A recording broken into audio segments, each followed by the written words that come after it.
it chapter by chapter, one bite at a time. So many adventures and mountains we can climb.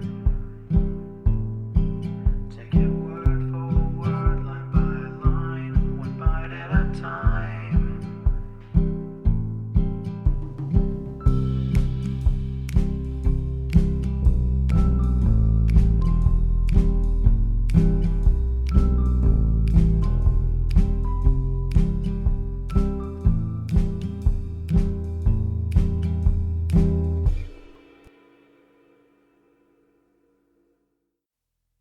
Welcome to Bite at a Time Books, where we read you your favorite classics one bite at a time.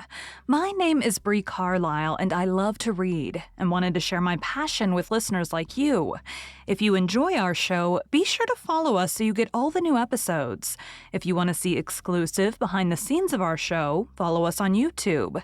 We would also love for you to drop us a rating on your favorite podcast platform and share our show with your friends.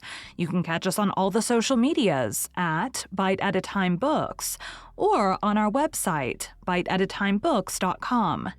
Today we'll be continuing Anne of the Island by Lucy Maud Montgomery. Chapter 31. Anne to Philippa. Anne Shirley to Philippa Gordon, greeting. Well, beloved, it's high time I was writing you.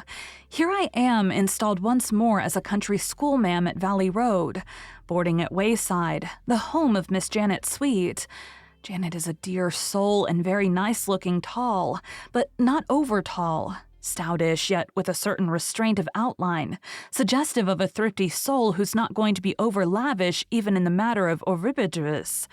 She has a knot of soft, crimpy brown hair with a thread of gray in it, a sunny face with rosy cheeks, and big, kind eyes as blue as forget-me-nots.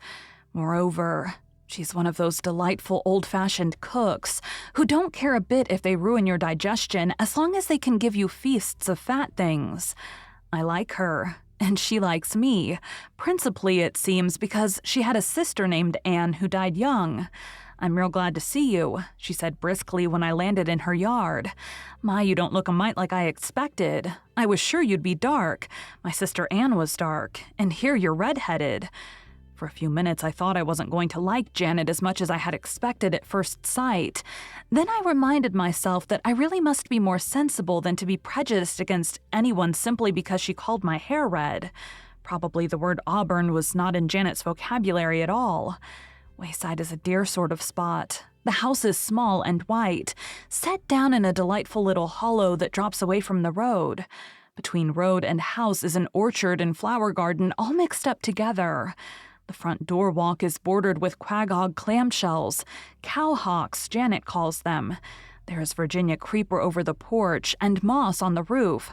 My room is a neat little spot off the parlor, just big enough for the bed and me.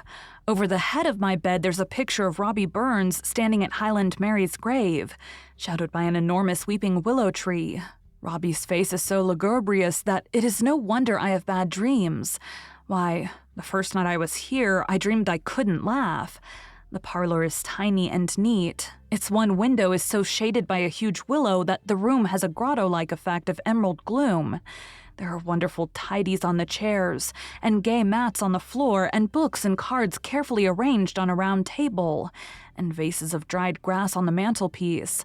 Between the vases is a cheerful decoration of preserved coffin plates, 5 in all, pertaining respectively to Janet's father and mother, a brother, her sister Anne, and a hired man who died here once. If I go suddenly insane some of these days, know all men by these presents that those coffin plates have caused it. But it's all delightful, and I said so.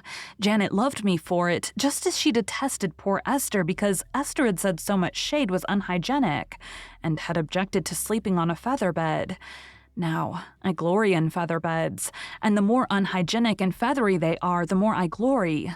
Janet says it is such a comfort to see me eat. She had been so afraid I would be like Miss Haythorne, who wouldn't eat anything but fruit and hot water for breakfast, and tried to make Janet give up frying things. Esther is really a dear girl, but she is rather given to fads. The trouble is that she hasn't enough imagination and has a tendency to indigestion. Janet told me I could have the use of the parlor when any young men called. I don't think there are many to call. I haven't seen a young man in Valley Road yet, except the next-door hired boy, Sam Tolliver, a very tall, lank, tow-haired youth. He came over one evening recently and sat for an hour on the garden fence near the front porch, where Janet and I were doing fancy work. The only remarks he volunteered in all that time were, "Have a peppermint, miss. Do now fine thing for care o' peppermints. And powerful lot of jumping grasses round here tonight. Yep." But there's a love affair going on here. It seems to be my fortune to be mixed up, more or less actively, with elderly love affairs. Mr. and Mrs. Irving always say that I brought about their marriage. Mrs. Stephen Clark of Carmody persists in being the most grateful to me for a suggestion which somebody else would probably have made if I hadn't. I do really think, though, that Ludovic Speed would never have got any further along than placid courtship if I had not helped him and Theodora Dix out. In the present affair, I'm only a passive spectator. I've tried once to help things along and made an awful mess of it, so I shall not meddle again. I'll tell you all about it when we meet. Thank you for joining Bite at a Time Books today, while we read a bite of one of your favorite classics. If you enjoy our show, be sure to follow us so you get all the new episodes. If you want to see exclusive behind the scenes of our show, follow us on YouTube.